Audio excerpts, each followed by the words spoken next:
Hello guys, welcome back to the channel. तो आज हम एक्सप्लेन करेंगे 2004 में रिलीज हुई मूवी पीएस को। मूवी स्टार्ट होते ही हम देखते हैं हमारी मूवी की मेन कैरेक्टर लुइस को। लुइस एक 39 इयर्स ओल्ड ब्यूटीफुल वुमेन है जो कि कोलंबिया यूनिवर्सिटी ऑफ आर्ट्स के एडमिशन ऑफिस में काम करती है। अगले सीन में हम लुइस को उसके एक्स हस्बैंड पीटर के साथ देखते हैं। दरअसल काफी साल पहले उन दोनों का डाइवोर्स हो चुका है, लेकिन वो अभी भी एक दूसरे के काफी अच्छे दोस्त हैं। अगले दिन ऑफिस में बोर होने के बाद लुइस अपनी दोस्त मिसी को फोन करती है। मिसी लुइस को बताती है कि उसका रिच हस्बैंड मार्क्यूस उसे इग्नोर करने लगा है और अब वो किसी और के साथ एक सीक्रेट अफेयर चलाने के बारे में सोच रही है। वो साथ ही लुइस से ये भी कहती है कि मैं तुम्हारी तरह नहीं हूँ। ये सुनने के बाद लुइस काफी अकेलापन महसूस करने लगती है। तभी उसे ऑफिस में एक एडमिशन लेटर मिलता है जिसके ऊपर लिखा था एप्सकोट। दरअसल लुइस हाई स्कूल में एक लड़के को बहुत पसंद करती थी और उसका नाम भी एप्सकोट था, लेकिन 20 साल पहले एक एक्सीडेंट में उसकी मौत हो गई। अब लुइस उस लेटर को ओपन करने के बाद उस लड़के एप्सकोट को फोन करती है और उसे कहती है कि मैं कोलंबिया आर्ट्स यूनिवर्सिटी के एडमिशन ऑफिस से बात कर रही हूँ। साथ ही वो एप्सकोट से ये भी पूछती है क्या तुम अपने लेटर में अपनी स्लाइड्स डालना भूल गए थे। एप्सकोट के हाँ कहने पर लुइस उसे कहती है कि मंडे को मैं तुम्हारा इंटरव्यू लेने वाली हूँ, तो तुम अपनी स्लाइड्स को भी अपने साथ ले आना। दरअसल ये इंटरव्यू तो एक बहाना है, असल में तो लुइस एप्सकोट से मिलना चाहती थी। इन सब के बाद लुइस अपनी मॉम से मिलने उनके घर चली जाती है, जहां पर वो स्कूल वाले एप्सकोट के दिए हुए गिफ्ट्स को देखती है। यहाँ पर लुइस अपने भाई सैमी से भी मिलती है, लेकिन वो अपने भाई को बिल्कुल भी पसंद नहीं करती थी। अब मंडे को लुइस ऑफिस में एप्सकोट के आने का वेट कर रही थी, लेकिन स्कॉट वहां आने में थोड़ा लेट हो जाता है। इन बीच लुइस अपनी दोस्त मिसी को फोन करती है और उससे स्कूल वाले स्कॉट की हैंडराइटिंग के बारे में पूछती है। हम आपको बता दें कि स्कॉट के मरने से पहले लुइस की बेस्ट फ्रेंड मिसी ने स्कॉट को लुइस से छीन लिया था। अब थोड़े टाइम बाद एप्सकोट लुइस के ऑफिस में आ पहुंचता है।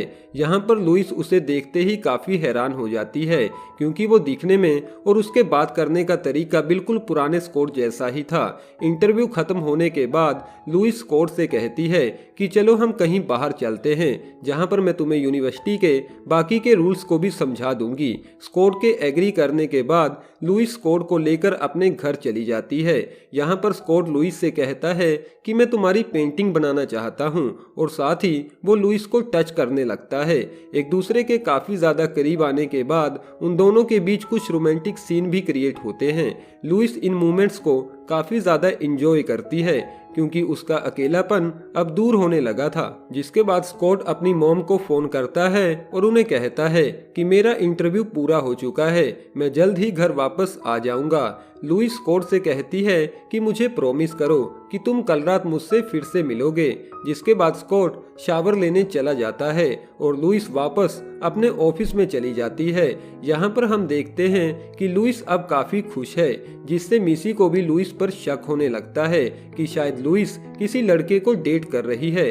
अब शाम को लुइस और पीटर एक साथ समय बिताने लगते हैं। यहाँ पर पीटर ड्रिंक के नशे में लुइस को बताता है कि उसे एक बीमारी है, हफ्स की बीमारी, जिसे दूर करने के लिए वो अलग अलग लड़कियों के करीब आता है, और ये सब वो तब से करता आ रहा है जब से उन दोनों की शादी हुई थी।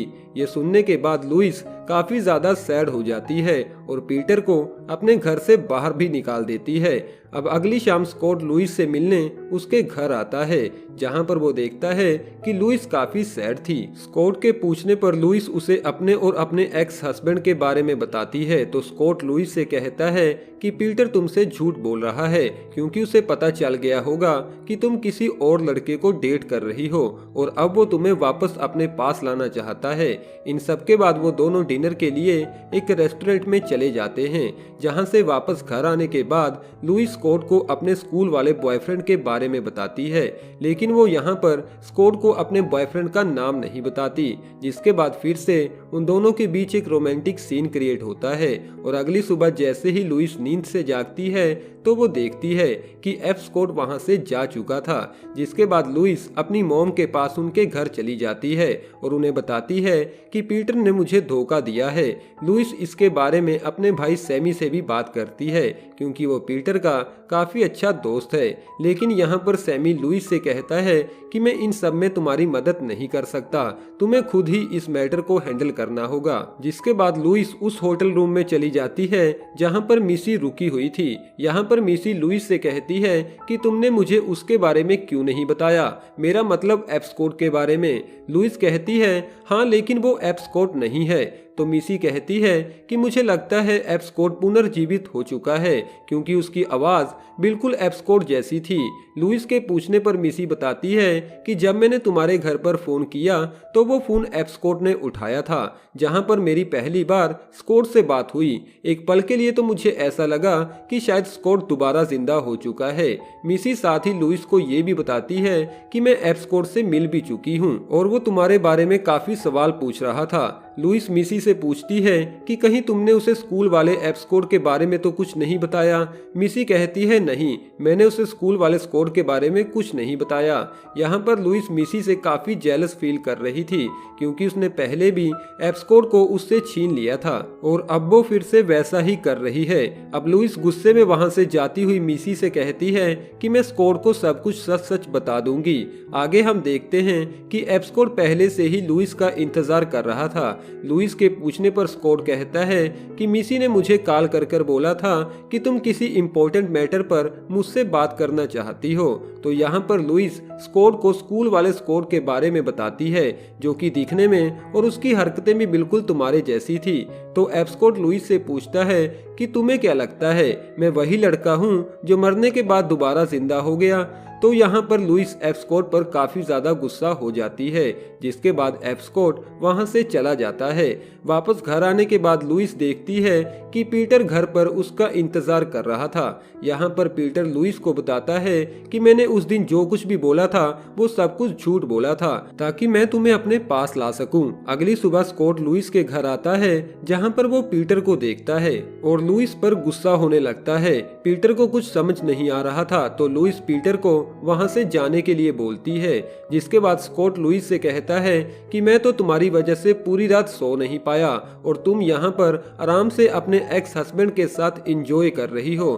तो लुइस उसे कहती है कि कल रात हमारे बीच कुछ नहीं हुआ। जिसके बाद एब्सकॉट कहता है अच्छा तो तुम मेरे साथ ब्रेकअप करना चाहती हो और सच तो ये है कि तुम मुझे नहीं बल्कि मुझ में दिखने वाली तुम्हारे उस पुराने बॉयफ्रेंड की शैडो से प्यार करती हो। और मेरा नाम एब्सकॉट नहीं बल्कि फ्रांसिस स्कॉट है लेकिन सभी लोग मुझे एब्सकॉट बुलाते हैं। एक बात और, कल रात तुमसे परेशान होकर मैं मिसी के पास चला गया था। इन सब के बाद लुइस मिसी के पास जाकर उसे कहती है कि कल रात तुम दोनों के बीच क्या हुआ।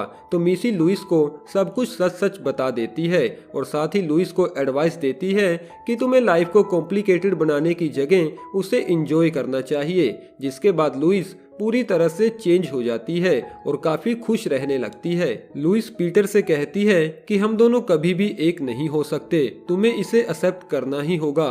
जिसके बाद लुइस एब्सकॉट को उसका ज्वाइनिंग लेटर देती है और उसे कहती है कि यूनिवर्सिटी ने तुम्हारे काम को देखते हुए तुम्हें दिया है। जिसके बाद आखिर में वो दोनों एक दूसरे को किस भी करते हैं और अपने रिलेशनशिप को कंटिन्यू रखते हैं, जहां पर हमारी ये मूवी खत्म हो जाती है। वेल दोस्तों, कैसी लगी आपको ये वाली मूवी?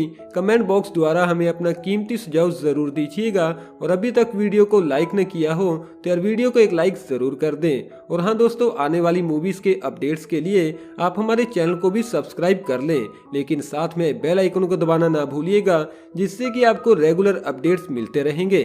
Thank you.